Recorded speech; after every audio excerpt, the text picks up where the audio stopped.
जे लाइ पाण पढ़ियोसीं त होमियोस्टेसिस तॾहिं सही रहंदो जॾहिं उनजी टे कंडीशन सही रहंदियूं, जंहिंमें उनजी पहिरीं कंडीशन पाण पढ़ी छॾीसीं ऑस्मो रेगुलेशन, सेकंड कंडीशन पाण एक्सक्रीशन पढ़ीसीं ऐं हाणे उन खां पोइ हिकिड़ी थर्ड कंडीशन आहे जंहिंखे असां छा चवंदा आहियूं, जंहिंखे असां चवंदा आहियूं थर्मो रेगुलेशन।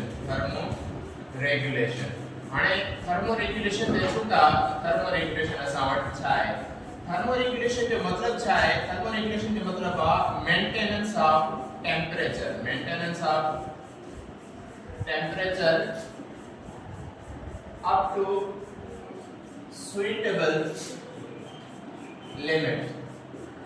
असां जो जेको जिस्म में टेम्परेचर आहे जेकॾहिं उहो सही रहे थो त असांजे जिस्म जा जेके बि कमकार आहिनि उहे सही थींदा रहंदा। छाजे करे इहो थिए थो? उहो इन करे थिए थो त पंहिंजी बॉडी जो जेको नॉर्मल टेम्परेचर आहे सेंटीग्रेड में उहो 70 सेंटीग्रेड आहे ऐं जेकॾहिं असां फ़ारेनहाइट में इहो साॻियो टेम्परेचर ॾिसंदासीं त उहो केतिरो आहे? असांजो 98.6 फ़ारेनहाइट ही असांजो टेम्परेचर जेको आहे इहो छा आहे? फ़ारेनहाइट में नॉर्मल आहे।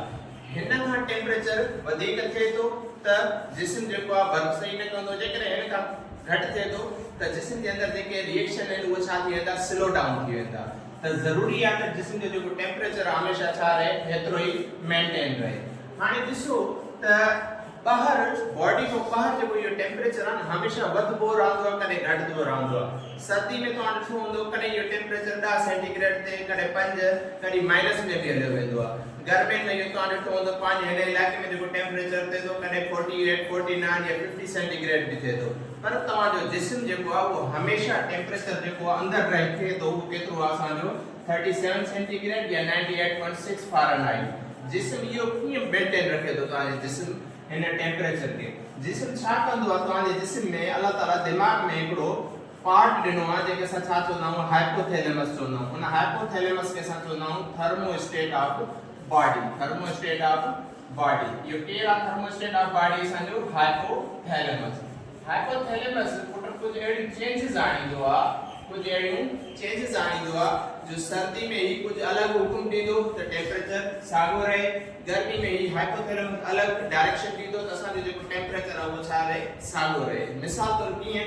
ॾिसो जेकॾहिं असां वटि सर्दी जी मौसम आहे, ठीकु आहे, त उन सर्दी जी मौसम जे दौरान इहे हाइपोथैलेमस छा कंदो आहे?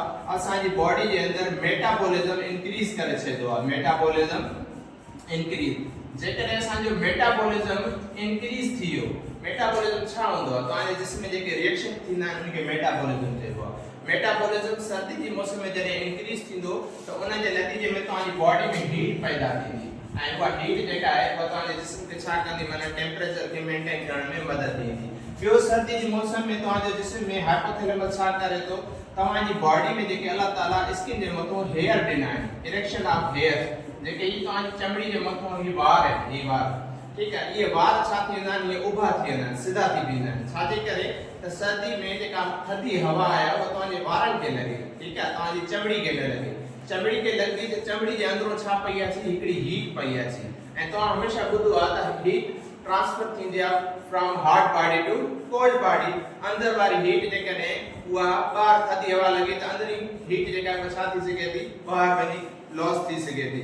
इन लाइ उहा थधी हवा वारनि खे लॻंदी, स्किन खे टच न कंदी त हीट असांजी छा रहंदी? माना अंदरि कंजर्व रहंदी। उन खां पोइ टियों कमु कहिड़ो थिए थो?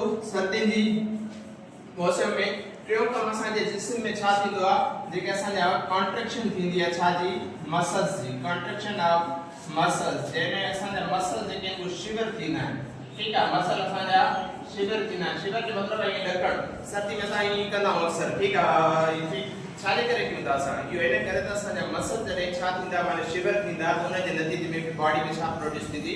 हीट प्रोड्यूस थींदी ऐं उन हीट जी मदद सां असां पंहिंजे जिस्म जो टेम्परेचर सर्दी में छा कयूं था?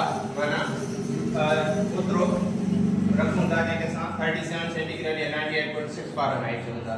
वरी जेकॾहिं असां समर जी ॻाल्हि कयूं, माना गर्मी जी सीज़न अचे थी, हाणे गर्मियुनि में वरी ॿाहिरि टेम्परेचर तव्हां ॾिठो हूंदो छा थींदो आहे? माना वधीक थींदो आहे और उन शइ जो असांजे जिस्म ते बि असर थी सघे थो। टेम्परेचर ॿाहिरि गर्मी पद वधे थो, असांजो टेम्परेचर बॉडी जो बि त वधी सघे थो न हिन सां 37 सेंटीग्रेड खां या फ़ारेनहाइट में उहो वधी सघे थो। पोइ उन मौसम में बि असांजो हाइपोथैलेमस कुझु अहिड़ी डायरेक्शन ॾींदो आहे जंहिंजे असांजी बॉडी जो टेम्परेचर साॻियो रहंदो आहे। मिसाल तौर कहिड़ियूं?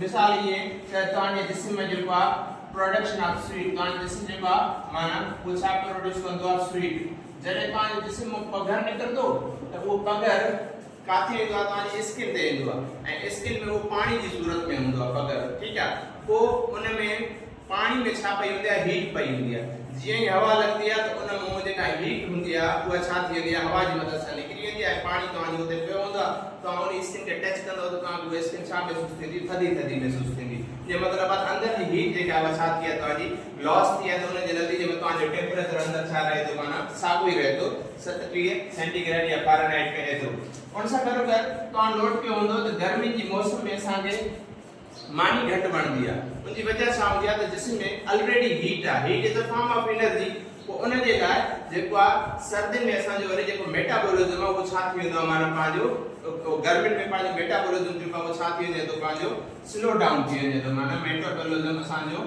रिएक्शन जेके वो असा जा स्लो थिंदा मेटाबॉलिज्म स्लो थे तो ए उन सा गडोगड बियो जेके असा दिसू त बियो छा थे तो बियो ये थे तो गर्मी की मौसम में जेके असन जो रत जो नालियों वो छा थींदियूं थोड़ी वेसो डायलेट माना थोड़ी वडियूं थी वञनि थियूं रत जो नालियों असन जो वेसो डायलेशन थिए थी वेसो डायलेशन हाने वेसो डायलेशन कीअं थींदियूं ॾिसो ये हिकिड़ी रत जी नाली आहे ये पहिरियों हीअं नंढी हुई पोइ ये अचानक ये छा थींदियूं माना गर्मी में ये वडियूं हीअं थींदियूं जॾहिं रत जूं नालियूं छा थींदियूं वडियूं थींदियूं त पोइ रत जेका आहे जॾहिं गर्दिश कंदी आहे त घणे को घणी हीट खणी ईंदी आहे वो घणे को घणी हीट कारे ईंदी पंहिंजी स्किन में ईंदी वो स्किन में उहा हीट जॾहिं छा थींदी माना जिस्म मां ॿाहिरि निकिरंदी त जिस्म अंदर छा रहंदो पंहिंजो थधो रहंदो ठीकु आहे इहो वेसो डायलेशन माना थिए थो असांजो कहिड़ी मौसम में समर जी मौसम में हाणे ॾिसो जिस्म में ही जेके तब्दीलियूं अचनि थियूं इन तब्दीलियुनि जो बेसिकली मक़सद छा आहे जिस्म जो टेम्परेचर हमेशा छा रखणो आहे असांखे